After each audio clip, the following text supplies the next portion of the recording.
Act 1, Take 1, Action. Ladies and gentlemen, welcome back to another episode of Post Production with your hosts, Aaron and Frank. Took a bit of a hiatus, but we are back with an episode for the movie that just came out called Backrooms, directed by Kane Parsons.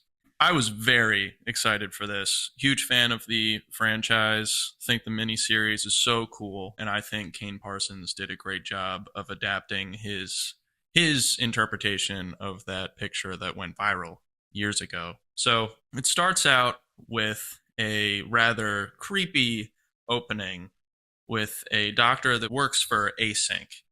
And he's traveling through the back rooms. He's lost, he's scared, and he doesn't know how to get out. And he ultimately gets attacked by, at this moment, just the entity that lives in there. After that, we are introduced to our main characters in a therapy session. Clark is the main guy. He's the one who owns the store that has the back rooms in the back of the store. And then the therapist, who is helping him with his mental state after he was kicked out of his house by his wife because he's become a very angry and depressed man due to the life that he is living. Clark is a rather troubled individual, spends a ton of time at the store that he owns. So one night while he's staying there, there's this crazy problem going on with the lights in his store, and he just reaches his tipping point. He goes down to the fuse box, tries to turn all the lights off. None of the lights go off. But then when he flips a random switch that's just randomly applied to the fuse box, it doesn't even connect to anything, it seems like. When he flips that switch, all the lights go off. So as he's walking over to the steps to go back up to the top floor of his store, he notices some light coming through the wall. He goes through and finds himself going through his own wall into the back rooms. So he maps out the entire place. He tries to convince his therapist that it's a real thing. She, of course, thinks he's crazy. He decides to take matters into his own hands and recruits his 2 employees that work at his store to help him explore the place. This does not go well, and it leads to both of the employees being attacked by the entity. Clark is kind of going insane, and he is trapped in the back rooms. Once he goes back in with the 2 of them and everything hits the fan, he's stuck in there. The therapist, she goes to the store, finds herself discovering the back rooms, and then eventually finding him in the back rooms. He is, going nuts. He's at the table in the back rooms. It's supposed to be his house's kitchen. And they're sitting in the room. She's tied up. He's, of course, pleading that he's not the problem. He's okay. She snaps and says, yes, you are the problem. Nothing's ever your fault. She's just at her wit's end. He honestly comes to terms with the fact that he is crazy and he is the one who's to blame for a lot of his misery, but he doesn't want to change. He finds comfort living in the back rooms. She's like, fine, stay, but let me go. And he starts to untie her, and then in comes the entity, which is revealed to be a version of Clark that is just massive and is dressed as a pirate because Clark dresses himself as a pirate in the commercials for his store. The pirate just fully kills Clark, even though Clark is saying, we don't have to change, we can stay here. And then the entity starts to go after the therapist. She eventually, after going through a bunch of rooms, finds herself escaping the entity. She is then intercepted by Async employees who are still doing research on the back rooms. The movie ends with her being interviewed by a character named Phil, who works for Async, and she's kind of confused about what she's needed for, why she's there, and Phil can't disclose any information. So it ends with her kind of sitting there in silence, thinking about her fate, wondering if she's even outside of the back rooms or if she's still in them. And we see her at the very end, a version of her still in the back rooms, and the movie concludes. So I'll go to you for initial thoughts because I did see this movie already. This was my second time seeing it. This is your first time seeing it. What were your initial takeaways? I thought this movie was awesome. I didn't know anything about the Backrooms really before going into it. I did see the original short film when the movie first got announced. The the original. I don't know if it was like a 4chan video or a Reddit video or something, but that started to circulate on all my timelines, so I ended up watching it. It was just like typical found footage. I thought it was like a creepy pasta, like an internet thing. I knew you were very excited for this movie. I didn't do any research into this movie until yesterday. You said like maybe you should look up async or Yeah, something. So just I like did a little bit of things. yeah, so I found out what async was. I did not do a deep dive at all into it, but I was very pleasantly surprised. Dude, this movie so atmospheric. The cinematography was Yeah, genuinely insane. it was awesome. The way it captured the 90s was awesome. The first act of the movie, you're just following Clark around, and you just kind of see what his life is like. It took place in 1990, but it felt like Hmm 2000s. Yeah. Like when I was growing up, because when I was growing up, we still had the VHS tapes and like the giant hand cameras, and The old like 90s commercials yeah, still too, yeah, like when they're dude. advertising her book and obviously his store. Yeah, it felt like, not to say that it felt like I was a kid again, but that time period, he just captured it perfectly. Which is so interesting because he was born in 2005. Yeah, Like that's one thing that I really want to mention. He did a phenomenal job in my so opinion. good. That is a massive role to take on. Those are two Oscar nominated actors that he Mhm. needs to direct. Like they could have very easily been toxic on set and been like, I'm not listening to this 19-year-old. I know how to capture this character. Like I know what I'm doing. Yeah, But like they really had to just be like, okay, I have to, this guy has created an entire world and they just have to follow his lead. And you mentioned the beginning how it doesn't really dive right into backroom stuff. What the backrooms are was just left for interpretation, it seemed like, from his miniseries. So he needed to establish like there is something that the backrooms represents. And after watching it, for me, I interpret it as like the backrooms represent people's past, or at least the people that come in contact with the backrooms. And just over time, like anyone, we remember our past, but details about it become just more and more like fuzzy in our heads, for lack of a better term. yeah. Maybe that plays into like what I said earlier about capturing the 2000s, like the late 90s and 2000s, Yeah. because like that's how I remember it. So and like he's younger than us. Yeah. So like maybe that's just his interpretation of it, and like that's just how we remember it. Right. The sound design with the way that whenever they were moving through the wall, just the bass would just be increasing right until the moment where they're entering the other side. That was a really cool detail to me. Just like it wasn't difficult for them to move through, but the sound made you feel like they were pushing through an Mhm. insane barrier to get in. Yeah, and I'm glad it wasn't like bad CGI, or Yes. like you've seen this in other movies where it's like, I think in the Matrix they press into the mirror or something and it's like a liquid, whatever. I'm glad it's not that. I'm glad there's no portal. It's just there. The only thing you get is like tape on the wall to indicate that there's a door. Yep. I was watching this movie and I thought this is really unique. I was super impressed just because the director got to execute his vision. He had the budget to do it. He had the talent to do it, and like he's just been making Backrooms. He's been creating the world of Backrooms for years, Mm-hmm. and like just to see it on the big screen is so cool. Yeah. I liked and I told you this on the walk back, like the fact that he on the same software he made the miniseries, Mhm. he made like a ton of drafts of what he would want the shots to look like in the movie.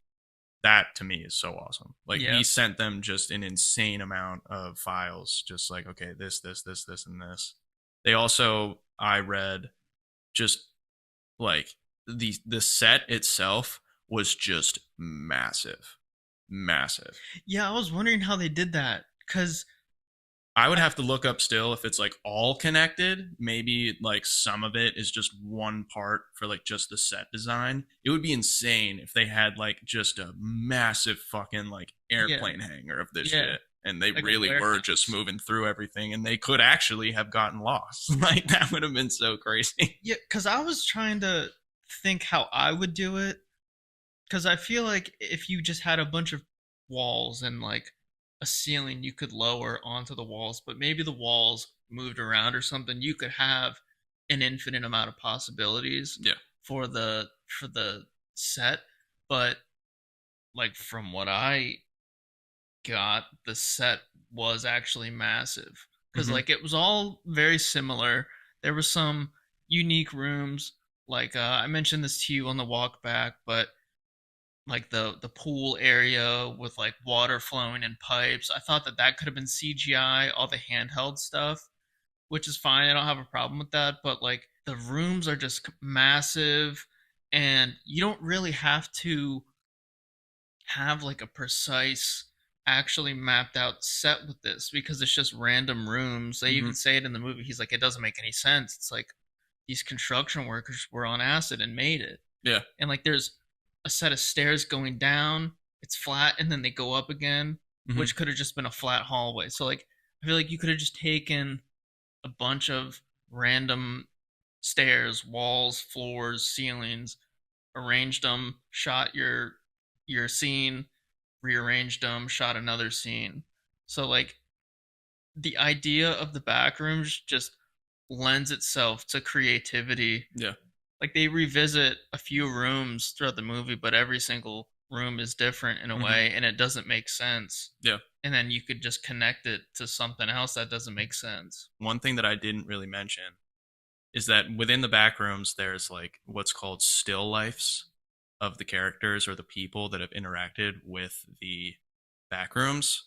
So, for instance, there was like this really small guy with a deformed face and deformed hands sitting in a wheelchair. There was another guy with like three sets of eyes. There was a woman who was supposed to be Clark's wife. It was interesting for me to see that because like she didn't come in contact with the backrooms, supposedly. So it's almost like Clark's store being connected to the backrooms for so long had more of an effect than it did for people who were just in there for a short period of time. So like I think that the entity, which was revealed to be a giant version of Clark as a pirate, I don't think that's always what the entity is. I think the entity like latches on to the past of people who just are more damaged, Mhm. and it helps the entity become more powerful. I was wondering because he explains in the movie, because I don't know how long he was down there, but I'm assuming he's down there for days or maybe like a week or something. Yeah. Down there long enough for there to be a shitload of mail by the door. Yeah. And he's like explaining that this whole place is like memories, but every time you recall the memory, it gets changed in a way. It like misremembers things. Yeah. And he says the details are changing, and so I'm wondering if everybody has like their own back rooms. Not that there's a portal to the back rooms in everybody's house or whatever, but um, like there's the man in the wheelchair and the man with four eyes and two noses. We don't see him throughout the movie. Right. Um, yeah, I'm just wondering if everybody has their own version of the back room, but he obviously like hated his life. Yeah. The bills were piling up. He went to school to be an architect and he wasn't living his dream, and he got kicked out of his house, so he's living in the place that he hates the most. Yeah. And maybe that just opens up a gateway to the back rooms Mhm. for him, and the entity just is him. Like he hates himself or something. Um, his life is miserable, so the entity is just a reflection of you in a way. It's like the things you don't like about yourself. Right. But so what I mean to say is like, so the still life of the wife, she was just a deformed person. The still life of the therapist, that was just a deformed version of her. The other two, we don't really know their names, but they were a deformed version of themselves. The entity was a 7 foot tall version of Clark that wasn't made of all that like stuffy whatever stuff. Mhm. He was bleeding. Yeah. So like And that was confusing people online that I saw. They don't know why he was bleeding, but the others weren't. I don't think that that was a still life of Clark. I genuinely think that there's some sort of supernatural presence within the Backrooms that can like latch on to the past of others, and it will latch on to whatever gives it the most strength. Mhm. So like Clark's violence, his rage, that gave the entity more power to fight people off in the back rooms or something. This is entirely me just coming up with ideas. It can go in a completely different direction in the next movie, but that's just where I feel like it could go. Because it was interesting. Like, why is his still life 8 feet tall? Why is everybody else's like obviously not a normal version of them, but Yeah, it still looks somewhat like them? why do other people see his his entity, you know? Like why Well, does no, but what I'm Mary saying, see it? but what I'm saying is, they're not seeing his entity; they're seeing the entity taking the form of Clark's Mhm. trauma. So, like, you know, in the beginning, when they're showing that guy waltzing around, when he cuts the corner, you see that there's pirate ship wheels on the wall. Then, when he keeps going down, you see the banners that have the same font and read the same things that it says into the store. Mhm. So when I saw that the second time, I was thinking, okay, this must be way back when, or maybe days before we're introduced to Clark. Yeah, so And the Backrooms is starting to take the form of the store, and that is what's giving the entity more power. I was reading that sign in that first found footage clip, and it said no credit. And then he's filming his commercial for his furniture shop, Mm-hmm. and he's like, no credit needed. I was like, okay, so this is connected to him somehow. Like obviously it's about him, but yeah, and the pirate ship wheels. I don't think we got anything else besides that, Mm-mm. like the signage and the pirate ship Well, wheels. the when he's in there by himself, this was a cool detail. First on the first viewing, you see the set of when they're filming the commercial Hmm. with the chair that Yeah, the breaks and then throne. all their Yep. shoes on the ground. So that was where it was like, how is that there if he didn't walk in till just now? So Yeah. the store being connected, the store being in such close proximity with the entrance, I think has something to do with like just how much more powerful the entity was. See, I think that that's just one of the entrances. Oh I, yeah. I think you're completely right. I think it's probably infinite, Mm-hmm. but And they're probably in just random spots too. yes, but it's attracted to people who are just miserable. Yeah. Yeah, I think async is in it's in the location where like the store is at, where the movie takes place. It has to be, Mm-hmm. or at least one of the like branch offices or something like that. Yeah. Because Phil sees the commercial. That's what I was gonna say. I think that's what fascinates him so much. I don't think he's looking at it like, oh, that's the guy I saw. I think he's looking at it and going, whoa, that guy is that close to me, Hmm. and I saw him Yeah. in the back rooms. So yeah, that was an interesting detail. I like because it was an overwhelmingly good experience for me. I really liked watching this, but I'm trying to think of just like any little things that they There was kind of left. there was nothing. I want to know more about the Backrooms. I don't know. I've never seen the series, so I don't know if that gets into like the lore or async or anything, but Ooh, that's actually good. Okay, like like the first, I want to know more about it. yeah. So it's the very first one in the miniseries has the most views, obviously, because I think it's the creepiest. That's when you see what the fans called the bacteria, or maybe that's what Kane calls it too, but I'm not really sure. That's like the entity that looks all deformed and weird Mhm. in that first one. So that's what's making me think like Pirate Clark can't be the entity of the Backrooms. The entity is this like weird, maybe alien thing or supernatural thing that knows how to take the form of Mhm. something else. Act 2, take 1, action. Dude, I have a feeling that it all ties together just because it's one man's vision. I think it's all probably canon. I think that the therapist, Mary, when it's all said and done, is going to have the most impact because they're showing all those like little clips from her past. Hmm. And the movie opens up with them destroying her childhood home. Yeah. You see that her mom was clearly fucked up, but when her mom is like, don't go outside, they're everywhere. I'm thinking maybe this isn't some crazy lady. Maybe she really does know what's going on.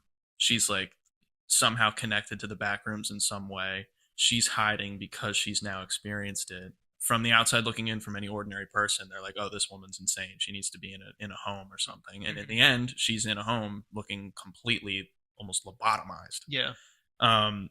So I do think that there's a deep connection with the backrooms to those two.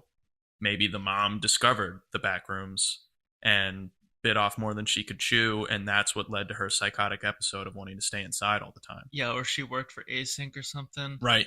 Exactly. Like maybe she was on the team when they're just selling MRI machines. Yeah. Then they decide to deviate to this insane shit, and they're like, "Whoa, I don't want to be any part of this." Yep. Maybe she's a liability to the company, because they also show that shot of them getting an insane federal grant.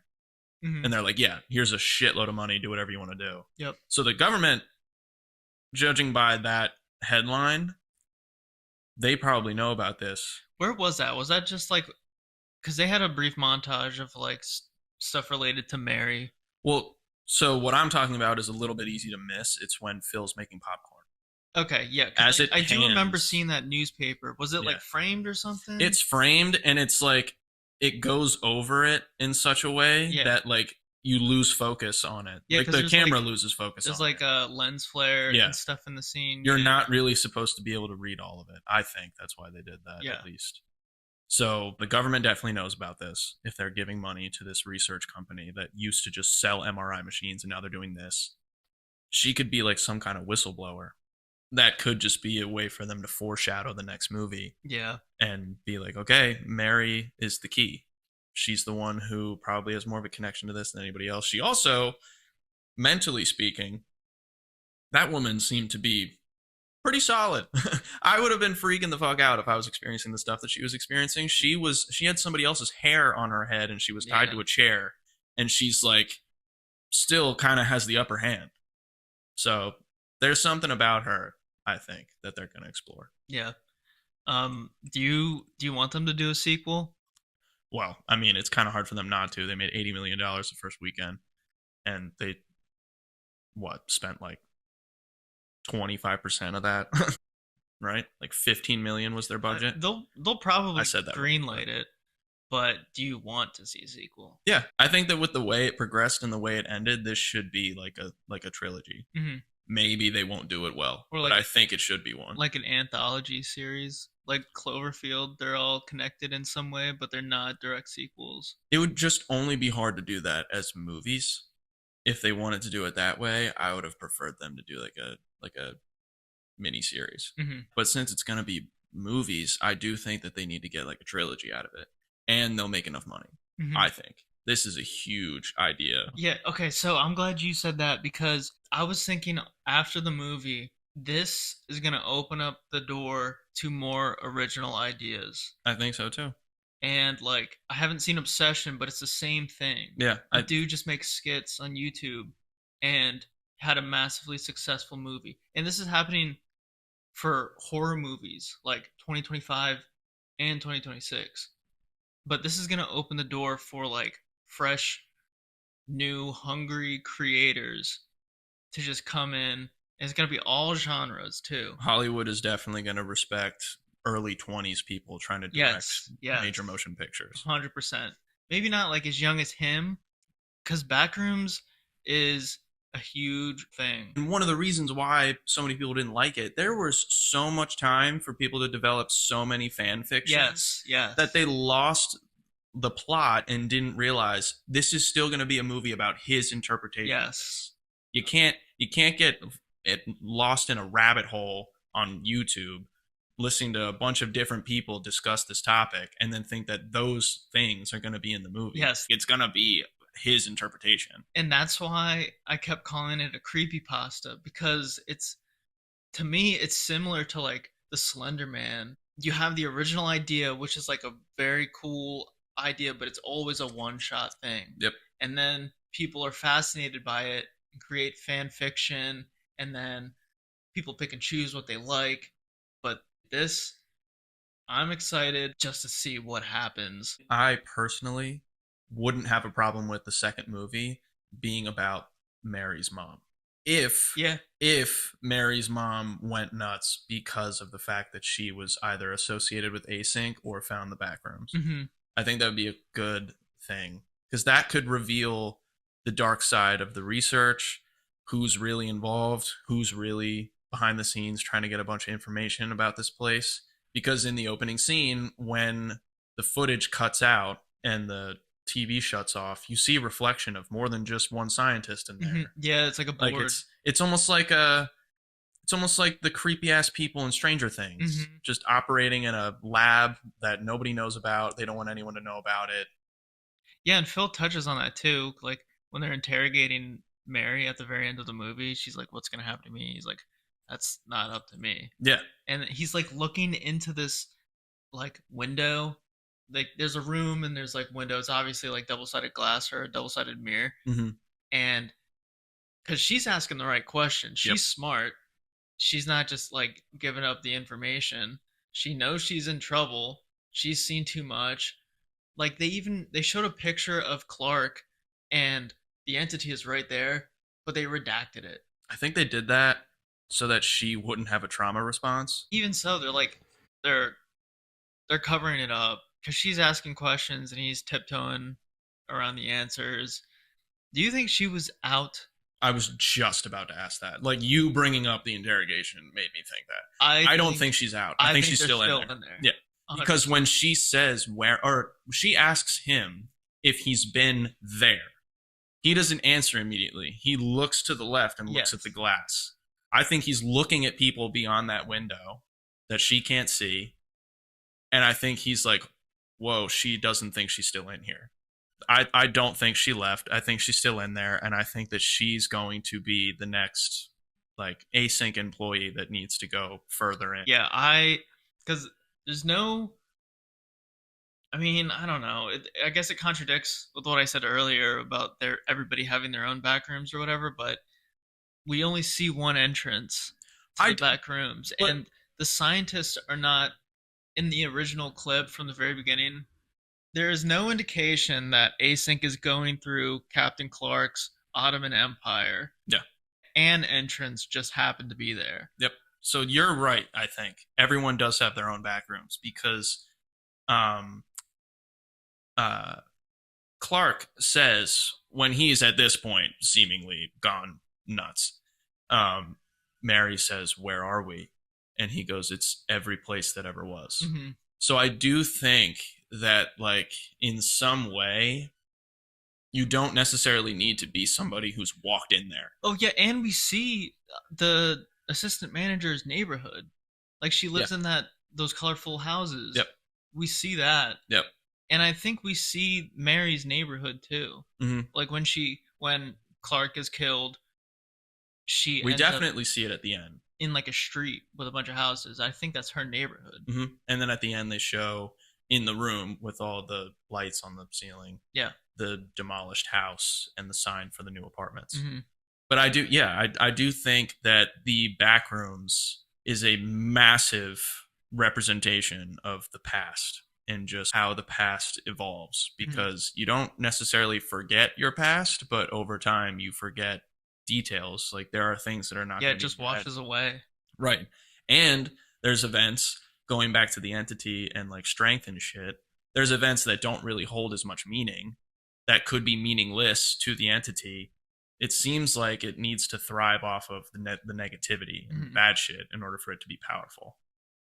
Yeah, there's a shot in the movie where it's Mary's childhood home. There's furniture piled up everywhere, newspapers on the wall, but the camera descends through the floor multiple times, and each time the room is like simplifying itself. It's just levels of the past, and then the details are washing away. And this is maybe her remembering what the house is like, and then as it becomes less and less decorated with furniture and like windows, it just becomes like a depressing, empty room. Yep. It goes through so many changes. Yeah. That it just eventually starts to not even look like it. It's just one hallway. The biggest line in the movie to describe it and it's been going viral. People think it's hysterical just to say it over and over again. It's like describing a dog to somebody who's never seen one and then telling them to draw. They're going to get some details right, but there's no way they're going to get everything right. So like, if you look at it closer, you're going to be like, whoa, what is all this? But yeah, I do think that everybody has a hand in it, and it's not just people that have just walked through. Yeah. So I genuinely was so annoyed with the fact that this movie got so much hate purely because people, like I said earlier, were expecting like nonsense that they read on Reddit. Like, I made a video about that on TikTok, and I was like, that movie was good. Y'all need to stop. Like, this is ridiculous. I can't imagine somebody being annoyed with the fact that this movie is going to be an adaptation of the guy's miniseries, the guy who popularized the idea. Right. He's not taking all 999 levels that people have created on TikTok and incorporating it into his movie. I'm sorry. He's just not going to do that. Yeah. Like, he's not going to include every single monster that was put into the games or whatever that you can play that have to do with this concept. It's going to be his interpretation.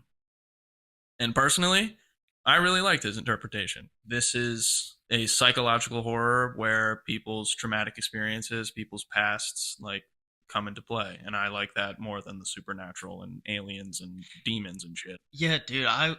There was parts where I thought a jump scare was going to happen, and there was, like, a few with the seagull just coming out of nowhere, and like there's a loud noise, and then I think the entity might show up once or twice, and it's kind of scary, but it's not a horror movie in the way that you're thinking it is a horror movie, because horror movies have just been like formulaic and like tainted by the same old ideas, but this is a creepy, atmospheric thriller for sure, that like you're uncomfortable watching it. And like I said earlier about the early 2000s, there's like nostalgia there too.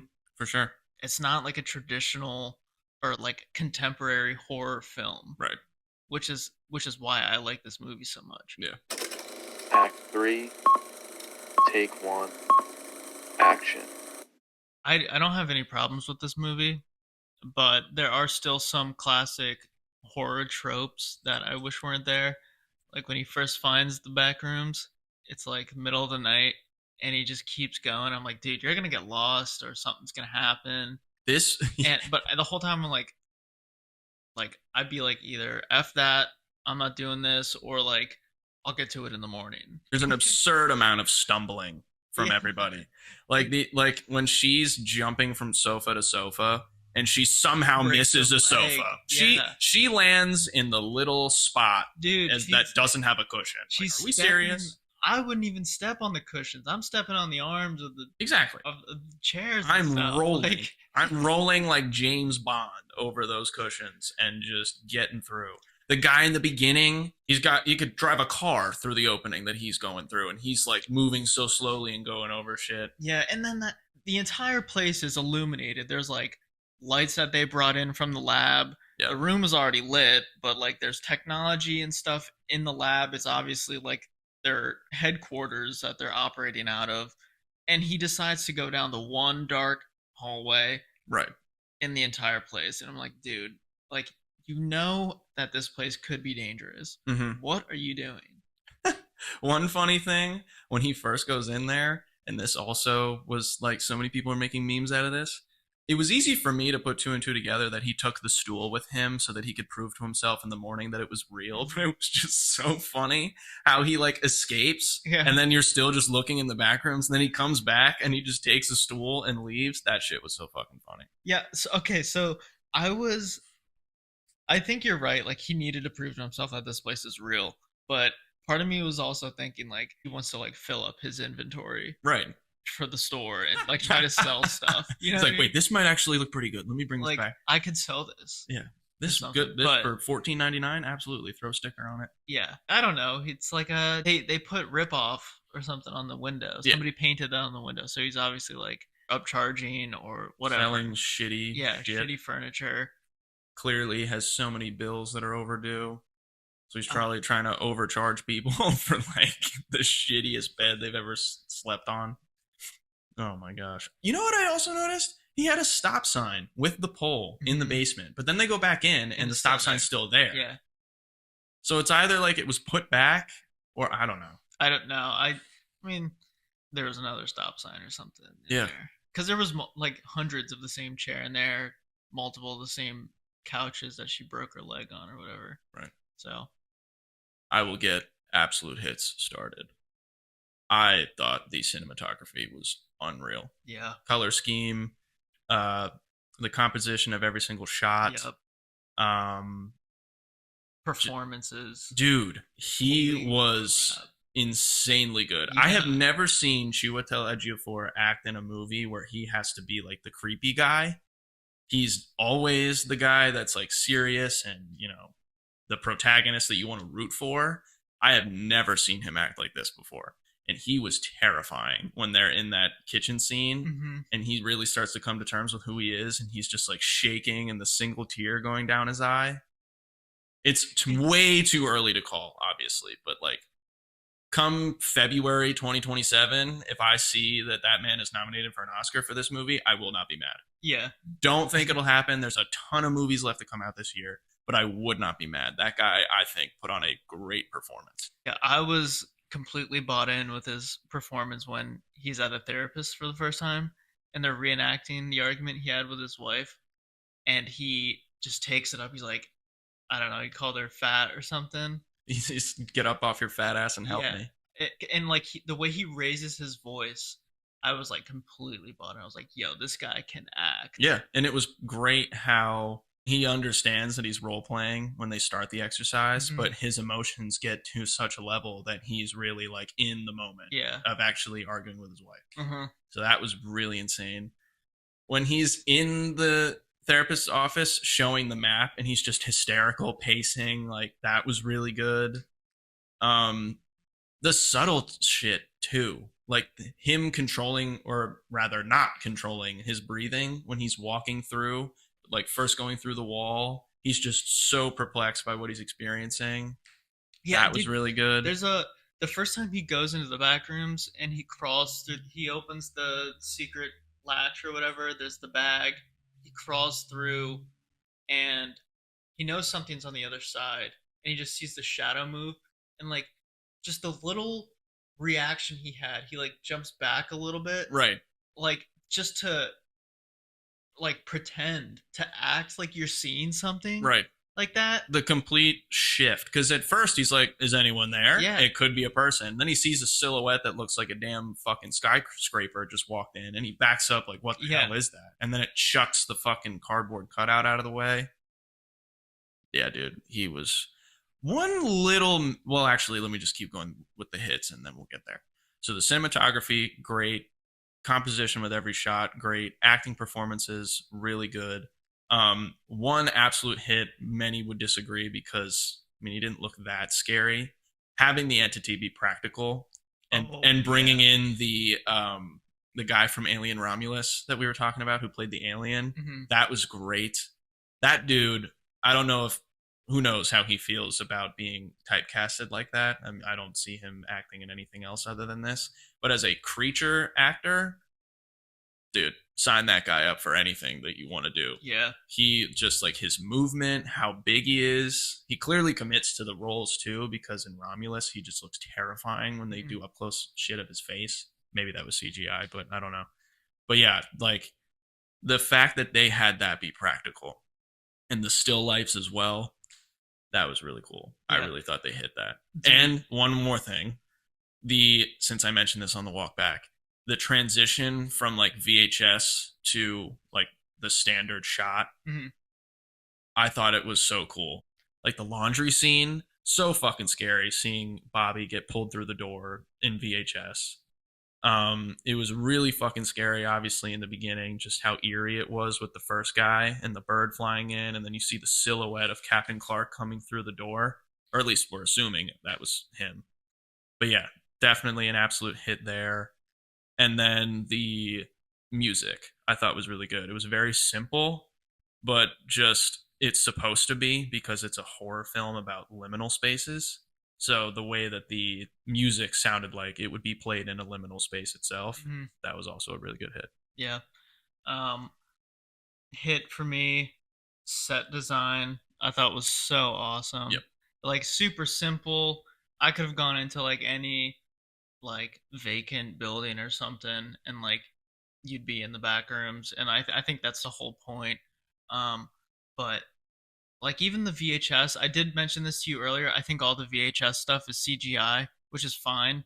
Um, it just I love that all the VHS sections are so cool. Like the film grain, like the filter that they put over it, and like the pool section with the pipes and the flowing water. That room was awesome. The Christmas room was awesome.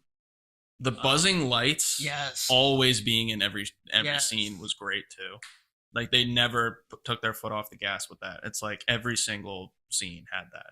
Yeah, the sound design in that movie was great too. Like, because the footsteps are implemented into the music, Yep. and like you can't really tell, but you know that they're footsteps because something is happening in the movie. Like he's like running from something, or somebody's running from something. Their emotion changes, and then you're like, oh, those are footsteps, but Yep. they're also like drums almost Mm-hmm. in the music. The entity, like being practical, was awesome. They showed him just enough. Like you can see what he looks like, but it's never a clear shot, or Right. it's like really far away, so you can only make out certain details. From afar, he looked like a puppet, and then when he got close, it was like, whoa, that's Yeah. that's like uncanny valley person Yeah, type shit. it's dude, it the design was so cool. Yep. Um, I will. because I was confused at first why it was him, Mm-hmm. but like thinking about it and saying that it's just like a reflection of like your darkest version of yourself or something, or like Mhm. it feeds into your negativity. I thought was really cool. Yep. Because I never, as soon as I found out it was him, I was like, oh, this is definitely connected to people. Mhm. So that like I don't have any complaints about that.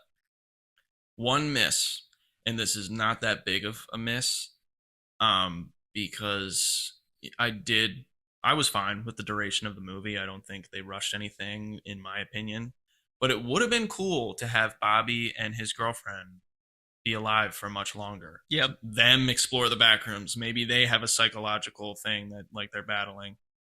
Maybe they have more significance because it was, when they go down into the laundry room, he sees his shirt sitting on the pile.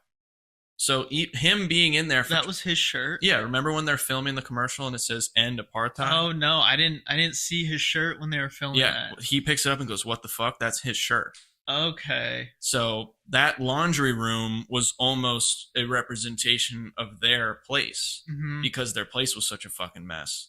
Not entirely their place. They didn't have piles of clothes everywhere, but like, it was because the backrooms could have then adapted to them.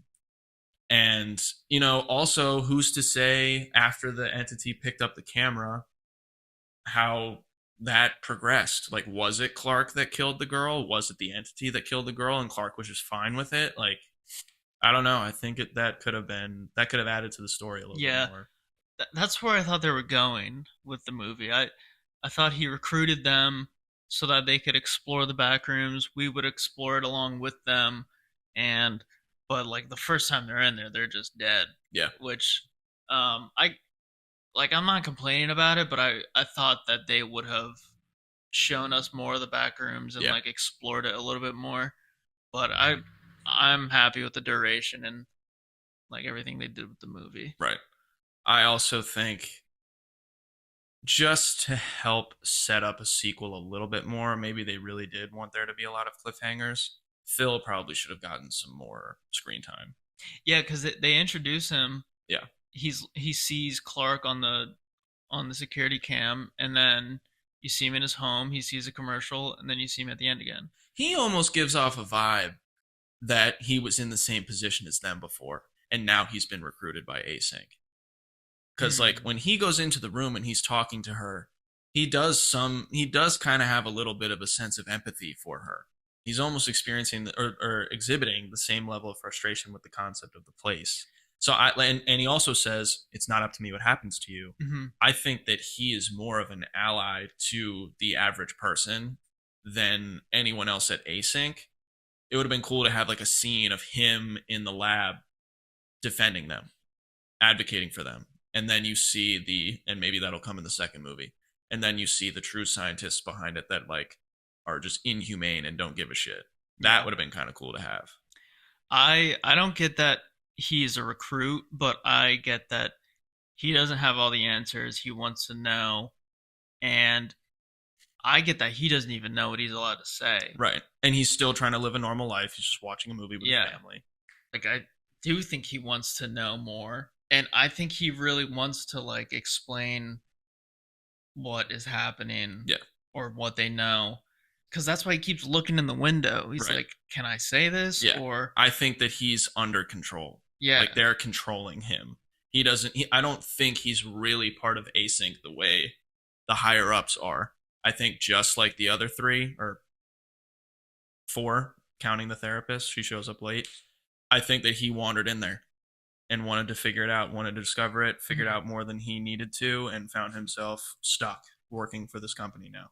I think that that might be something that they dive into, and it would have been kind of cool if there was some sort of like dialogue between him and the other scientists just to see how he thinks about it. yeah, But that's not, in my opinion, this is the absolute miss section. I don't see there being any absolute misses in this movie, in my opinion. I was really satisfied with it. yeah. I mean, now that we're talking about Phil, I, it's not necessarily a major miss, but I don't think he should have interrogated her. Like, That's true. it should have been somebody else, and maybe they do a little bit more setup with Async, True. or like, I mean, like in the after the first found footage clip ends, you see the silhouettes of people sitting back there, Mm-hmm. like in the reflection of the TV, and I was under the impression that those guys are in charge of the project. Yep. So maybe like one of like a more serious person should have just interrogated her. Yeah. But They I probably also they probably understand- wanted to just have like a familiar face or at least a friendly face so she didn't get Yeah. too fucking scared. Exactly. I understand it being Phil. Yeah. I'm gonna go ahead and say this was a pristine watch experience. Absolutely. The second time and the first time. I will go ahead and give this a. I will give this a 4.7, but one thing that I will say, over time, depending on how they capitalize or, how how should I say this? If they don't effectively make this into a compelling trilogy or at least a good, first and second, my rating will change. Mhm. But just since that this movie made me think so much, there's so many so many ways that it could go in the future. But just the way that they set up the world building and how satisfied I was at the end. Okay. I'm giving this a top notch. This was an awesome experience. So entertained. I I am like thinking about it. You've seen it twice, and you could pick up more stuff. I guarantee there's more Easter eggs in that movie. Ooh, cool little Easter egg, not really to do with the plot. When Clark's running away after he's separated from the other, well, Bobby dies and he's separated from the girl, he abruptly turns to the right, and for a split second, they use the same like composition of the very first picture of the Backrooms that went viral. Okay. Pretty cool Easter egg. Not anything to do with the plot, but still cool. I'll have to look into that. Yeah. But yeah, like I didn't even notice the apartheid shirt. Like I didn't realize that was his. Mm-hmm. He was wearing it when they filmed the one where when he falls out of the chair.